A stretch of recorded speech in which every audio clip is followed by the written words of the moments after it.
11 de la mañana con 10 minutos. Estábamos conversando algunos temas de contingencia regional con Juan Luis Yarzo. Bienvenido. Bueno, Hola, como cada lunes. Como todos los lunes, reglamentario aquí. Exacto. Para compartir con ustedes. Cambio de horario y de repente, sí, claro, sí. Pero siempre está acá. Siempre estamos acá. ¿Qué viene esta semana? Oye, mira, hoy día te quería sacar un poco, sé que estuviste conversando un poco sobre también la época hace poquito que ya finalizó, ¿cierto? Finalizó el día de ayer, exacto. El día de ayer. Y que son temas también prioritarios. Y yo quería sacar un poco, porque siempre conversamos de noticias, de cosas que son importantes en la contingencia. Pero sin embargo también hay cosas, y yo hace poquito también escribí algo que viene también a relatar un proceso ideológico de cuál es la importancia que posee el Estado dentro de las políticas públicas, del gobierno, y también de cómo nosotros nos comportamos como sociedad. Y la columna se titulaba algo así como hay algo que no sea Made in China, ¿cierto?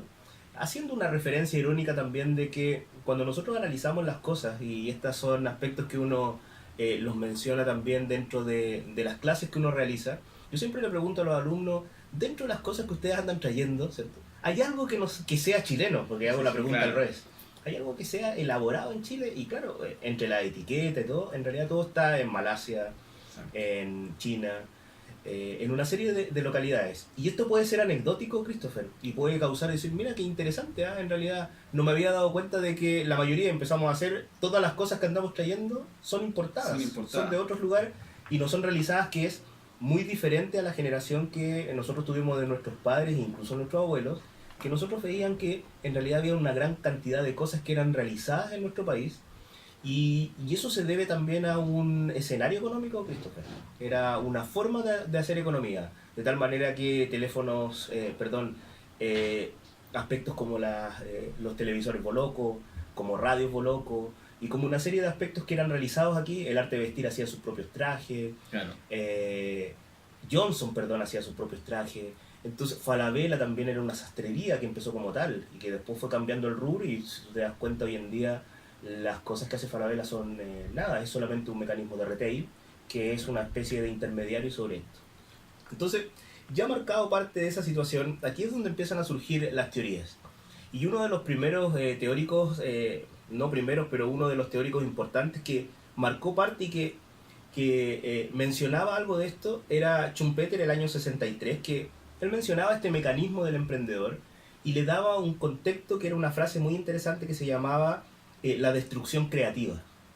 Entonces decía que el emprendedor es un destructor creativo. Esto suena mal. Claro. O sea, uno siempre tiene la visión, y yo creo que aquí tú has tenido a directores de Cercotec, de Coffee, que promueven el concepto del emprendimiento, claro, y nunca te hablan de algo destructivo, sino que siempre te hablan de algo que aporta valor a la sociedad. Pero Schumpeter mencionaba que el emprendedor es un destructor creativo. O sea, quiere decir que destruye los modelos que ya existían para crear nuevos modelos a través de la innovación. Y aquí es donde yo quiero entrar, Christopher, esto, y que ahí lo mezclo con esa anécdota que yo menciono de que qué es lo que nosotros andamos trayendo desde el punto de vista de que sea chileno. Pues bien, ¿cuál es el rol del Estado entonces dentro de esto? ¿Es proteger? ¿Es dejar que ingrese una gran cantidad de importación a nuestro país? Claro. ¿Cuál es el rol, Christopher, que puede tener, por ejemplo, el Estado? Ahora uno también lo ve en lo que compra día a día. Sí. El celular, el computador, la taza, el micrófono. De hecho, no sé qué podría haber acá. Que acá sea, bueno, la mesa. El calendario puede ser. Sí. Pero los cuadernos son elaborados en Chile. Claro, sí. Pero ¿qué hay más allá? Porque si uno empieza a ver, tú vas al centro y encuentras 4 molchinos. Vas hacia el norte, también lo mismo. Pero también, como tú decías y mencionabas al principio, las grandes tiendas se han dedicado a eso. Zona Franca también trae productos desde afuera. Entonces, los productos chilenos en realidad lo hacen las pymes. Y muy pocas pymes también. Así es. Y muy pocas.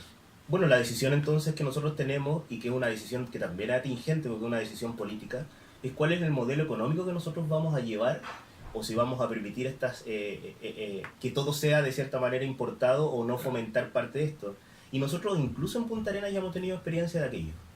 Y te explico por qué, porque en algún momento cuando llega este gran supermercado, que era una multinacional en esto, empieza a derribar a una serie de pequeños supermercados que llevaban mucho tiempo dentro de nuestra región, ¿cierto? Estamos hablando de supermercados como Listo, que era cercano a acá, supermercados como Marisol, la Casa del Plástico, las farmacias como Farmacia El Indio, o sea, había un comercio que era un comercio local, que era súper potente e importante dentro de la región, con familia, o sea, tú ibas a Farmacia Austral y tú encontrabas a la familia, ¿cierto? Claro.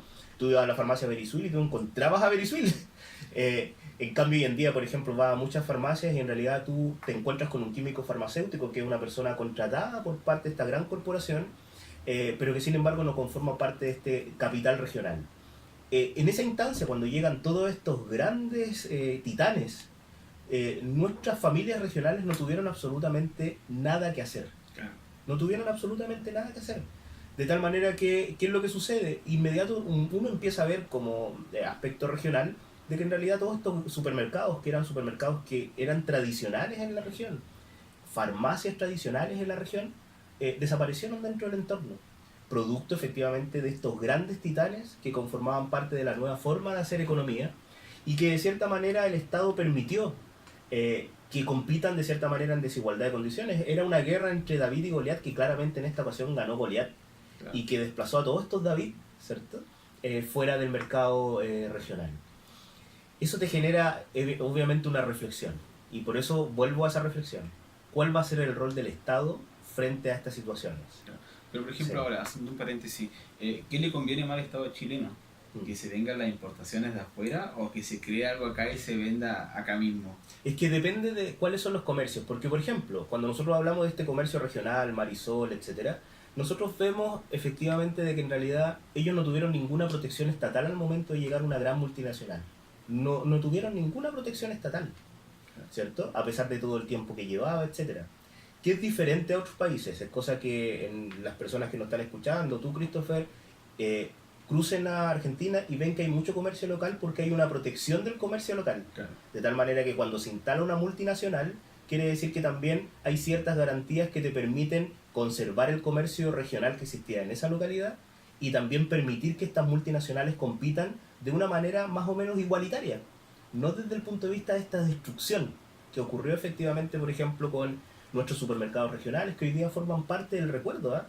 Hace un tiempo atrás yo leía una columna dentro de un periódico regional que mencionaba la importancia que tenía, por ejemplo, la calle Errázuriz en un determinado momento. Y la calle Errázuriz era porque en realidad estaba la Casa del Plástico, Farmacia El Indio, el Arte de Vestir, una serie de entidades y organizaciones que eran importantes desde el punto de vista regional.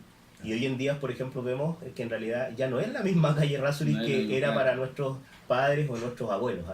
Entonces hay un cambio estructural desde el punto de vista económico que ha generado efectivamente parte de estas situaciones que no es que sean desagradables, no es que tampoco, porque yo soy economista, no es que uno deje, por ejemplo, y diga, no, es que la multinacional no tiene que entrar. No, al contrario, sino que en realidad también proteger a nuestro comercio local. Constantemente nosotros como Estado abrimos nuestras puertas y dejamos efectivamente que todo ingrese. Pero sin embargo, ¿cuáles son las protecciones? Y para eso existen los aranceles, los tributos, en los cuales efectivamente nosotros colocamos algunos peros o no sobre cuál va a ser el ingreso de estos productos en determinadas instancias. Claro. Esa es la guerra comercial que está existiendo entre China y Estados Unidos. Claro, también sí. Ha tocado a nuestro país. Sí. Ahora uno dice, y bueno, el gobierno así lo ha dado a conocer hace mucho tiempo, que es más favorable para crear pymes. Y todos sabemos que entre una empresa y las pymes, las que dan más pegas son las pymes. Así es. De hecho, por ejemplo, cuando tú analizas, estamos hablando de que más del 90% son pymes. Y más también del 90%, porque es coincidente la cifra del empleo que se genera, está generado también por pymes.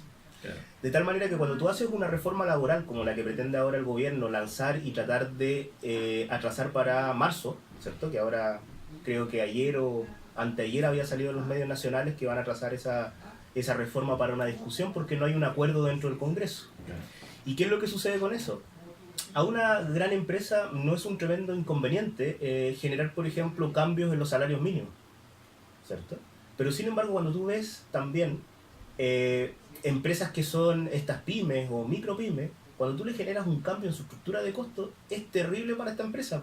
Claro. De tal manera que uno entiende al auditor, entiende la queja general que existe dentro de la sociedad. Oye, no, es que hay que subir la remuneración mínima, es que hay que cambiar los salarios, porque en realidad, claro, se están enriqueciendo unos pocos, pero también hay que pensar en la pequeña empresa, y el gobierno no hace una diferenciación, de tal manera que cuando yo hago una reforma, la hago independiente de estas pequeñas corporaciones, organizaciones que son pequeñas empresas, y también de empresas que son enormes empresas. O sea, Claro. Ahora, hace un tiempo atrás, por ejemplo, la CUT hablaba de que el sueldo mínimo debería ser 400.000 pesos. así es, sí. Pero una pyme está, como y volvemos a mencionar el tema, las pymes están disponibles para pagar tanto. Quizá una empresa grande sí, pero una pyme... No, es que no está en condición para poder entrar dentro de ese negocio. No está en condición de poder pagar, por ejemplo, 450.000 pesos. Desde el punto de vista económico, cuando tú ves, de acuerdo a los precios que existen en Chile, de acuerdo, por ejemplo, a las remuneraciones que se pagan en Chile, sí, podríamos ver de que el salario debería estar alrededor de los 450.000 pesos. Pero resulta que cuando tú analizas la estructura empresarial que existe en Chile, y cuando ves que la gran mayoría de esta estructura empresarial son estas empresas, vas a caer en que muchas de estas empresas, si tienen 20 trabajadores, van a tener que despedir a 5 porque no van a poder costear un sueldo mínimo de 450.000 pesos. Claro, entonces se va a ir, Sí, va a haber más desempleo, podríamos... claro. Se vería esa forma. Se vería más o menos de esa forma. Sí. Ahora, es obvio, no sé si el gobierno esté dispuesto a trabajar quizás en que todo se produzca acá y no venga nada afuera, si todos sabemos que igual se pagan impuestos. Por supuesto, sí. Sí. Ahora, la modernización tributaria va a ser fuerte para esto. Pucha, en realidad no hay tremenda cantidad de detalles sobre lo que venía.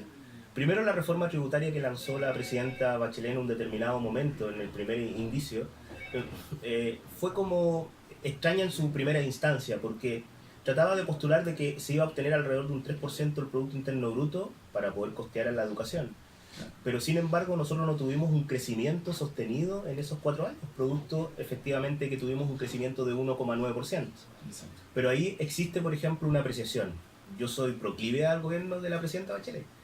Y el concepto de cuál es lo que sucede, por ejemplo, con un crecimiento tan pequeño también, es que en realidad tú tienes que decidir como Estado.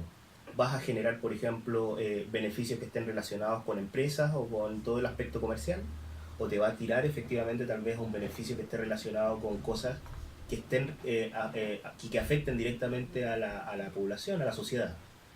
Yo me tiro más por ese lado, de tal manera que cuando nosotros vemos, por ejemplo, que en realidad hoy en día hay alrededor de 400.000 jóvenes estudiando gratis, es una reforma que causó efecto. Y cuando nosotros vemos también de que hay también elementos que están relacionados con la salud, también son aspectos que te han causado efectos positivos. Exacto. Una pequeña pausa. Sí. Tenemos un contacto telefónico. Muy buenos días. ¿Con quién tenemos el gusto? Mauricio. Bueno, coméntenos en qué lo podemos ayudar. Muy bien, gracias. Estoy escuchando ahí, nosotros lo que están hablando. Primero con respecto a los supermercados que dejaron de existir en Punta Arenas, los tradicionales, como era Luto, Cofrima, con Marisol. Yo creo que eso obedece más al tema que no se adecuaron a la nueva forma de hacer negocio, porque esto día a día va progresando la forma de hacer negocio y ellos no se actualizaron. Yo creo que acá los supermercados, el comerciante, y lo he dicho en otra oportunidad de lo mismo, que en Magallanes, porque no se ve una competencia real como se ve en el resto del país, ¿no es cierto? No hay empresas compitiendo, hay mucho amiguismo. Entonces, por lo tanto, hay una colusión de precios. Si es cosa de ver en una tienda, otra tienda, y los precios no varían, un poquito más, un poquito menos, pero hay un amiguismo donde hay una colusión de precios, ¿no es cierto? Por ahí decía, cuando llegaron estas cadenas de retail, ¿no es cierto?, que son transnacionales, ¿no es cierto? Alguien por ahí, los comerciantes decían, haciendo un llamado a preferir los magallanes, el comercio magallanes. Yo quiero decir que cuando estamos ahogados, ¿no es cierto?, ganando un sueldo miserable, ¿Qué me importa? El precio final, o sea, el precio del consumidor. ¿Quién me lo da? Los transnacionales. Entonces, ¿a quién voy a preferir? No es que yo no prefiera al comercio regional, lo que me importa es el bolsillo. ¿Ya? En Chile estamos en una república. Ahí decía recién que en Argentina pasa esto. Chile es una república, la ley es igual aquí que en Arica, ¿no es cierto? Pero además, esto es un mercado. Y si ustedes son magallánicos, tienen que acordarse que nosotros comíamos sandía a 10.000 pesos, 15.000 pesos, 18.000 pesos. Eso es verdad. Llegó una cadena y comemos sandía a 3.000 pesos, a 1.000 pesos el melón. Entonces, a lo que digo yo, siempre nos tuvieron con el pie en el cuello y dándonos, porque el comerciante magallánico, si no gana un 800, un 1000%, no es negocio, porque no hay una competencia real aquí en esta zona todavía. Usted entra a una tienda o a un supermercado, pero tiene que andar buscando al dependiente. Entra a la misma tienda en el resto del país y lo absorben y le ofrecen esto y lo ofrecen. Entonces, eso es la competencia. Exacto. Y por eso, por ahí fallamos, ¿no es cierto? Con respecto a las pymes, porque yo soy pyme, ¿no es cierto? Pero sabe que la mirada que tenemos nosotros, ¿no es cierto? Es muy malo. O sea, en Chile la pyme no se encuentra con puros obstáculos que no los encuentran las grandes empresas. Así es, sí. ¿Ya? Mire, sin ir más lejos, por el rubro que hago yo, la semana pasada me tocó ir al Fuerte Une, ¿no es cierto? Y me encuentro que está bien, en un parque privado el Fuerte Une, lo entiendo súper bien, ¿no es cierto? De un empresario grande acá en la región. Los precios están, a ver, en la entrada al Parque Nacional Torres del Paine para nacionales cuesta 6.000 pesos. No es posible que a 60 kilómetros de Punta Arenas cueste 12.000. Cuando nivelamos, ¿no es cierto? Torres del Paine es la octava maravilla del mundo, ¿no es cierto? Entonces, los precios no están acordes, pero bueno, es un parque privado y ellos establecen los precios, lo puedo entender. Pero lo que no puedo entender, ¿no es cierto?, es que si ve el valor de la entrada y los estados de los caminos dentro del parque del Fuerte Une, pésimo, de pésimo a horrible. Y hice la consulta con el personal que trabaja ahí, me dice, no, es que lo tiene que arreglar Vialidad. ¿Perdón? ¿Por qué no tiene que arreglar Vialidad? Si es un parque privado. No, es que es un camino público. Sí, pero aquí no entra nadie sin pagar. O sea, no es público. Claro. Ahí hay una ¿Cuál es el trasfondo de esto? Al que quiero llegar. Es que un pyme no consigue eso, que el camino se lo arregle Vialidad. Pero sí lo consigue una empresa grande. Entonces, no hay igualdad de competencia. No podemos competir con la grande empresa. Porque nos comen vivos. Porque hay amiguismo. Porque la empresa grande conoce a la gente que tiene que conocer y consigue todo. Yo no creo que sea tanta responsabilidad de los gobiernos. Yo creo que es más del amiguismo. Que uno consigue y el otro pyme no consigue las cosas. No nos miden con la misma vara. Y eso es lo que nos tranca a nosotros. Porque si yo no tengo para comprar al costado, como pyme, no compro. No puedo. Entonces, quizás deben haber políticas más flexibles para los pymes. Se habla mucho de pyme, pero cuando uno está metido, no es lo que escucha uno en la radio, no es lo que escucha en televisión, en los diarios, que los pymes, no hay impulso para eso. Bueno, esa sería mi opinión, amigo. Muchas gracias, Mauricio, que esté muy bien. Vale, que esté bien. Un abrazo. Ahí está lo otro, la competencia. Bueno, yo he escuchado a don Mauricio porque ya ha llamado en algunas otras ocasiones cuando yo he estado y siempre hace reflexiones súper interesantes desde el punto de vista de la lógica. Y en ocasiones yo creo que hay algunas entidades políticas que han perdido, o las políticas públicas, en las cuales uno se incluye, que han perdido esta lógica de conversación con lo que realmente piensa la comunidad. Ahora, algunas cosas que son también importantes, o sea, cuando hablamos de estos supermercados, claramente estas que eran supermercados pymes no tuvieron las mismas condiciones para poder competir con estas grandes multinacionales son, que vienen, que se instalan acá y que en realidad abrieron incluso varias sucursales y locales, haciendo desaparecer efectivamente al comercio regional, y ahora muchos de esos locales están cerrados, ¿cierto? Claro. O sea, estamos hablando de tal vez el Express que estaba por acá cerca, que en realidad una vez que cumplen parte de su objetivo desaparece. La famosa Gran 7 que era Unimar, Claro. por ejemplo, que al final terminaron comprando todos Claro. estos lugares. Pasamos de 5 líneas de supermercados o 6 líneas de supermercados que existían en un determinado lugar, ahora solamente tenemos 2 grandes líneas. Claro. En los cuales eso se conoce en economía como una especie de oligopolio que te genera parte de eso. Con esto quiero terminar, Christopher. Ojalá que las leyes de descentralización permitan que nosotros también definamos cuáles son nuestras directrices como región. Porque, por ejemplo, hay cosas que son prioritarias y otras. Por ejemplo, con esto termino. En España, por ejemplo, hay un IVA diferenciado. ¿Qué es más importante? En ocasiones piensa el español, bueno, pueden tener muchas fallas, pero en ocasiones dice, ok, cuando tú te compras un celular, un computador, es un bien que está relacionado con un bien de consumo, de tal manera que te aplica un 21 o 23% de IVA. Pero no es lo mismo cuando me compras un medicamento, de tal manera que un medicamento te voy a colocar solamente un 3-4% de IVA.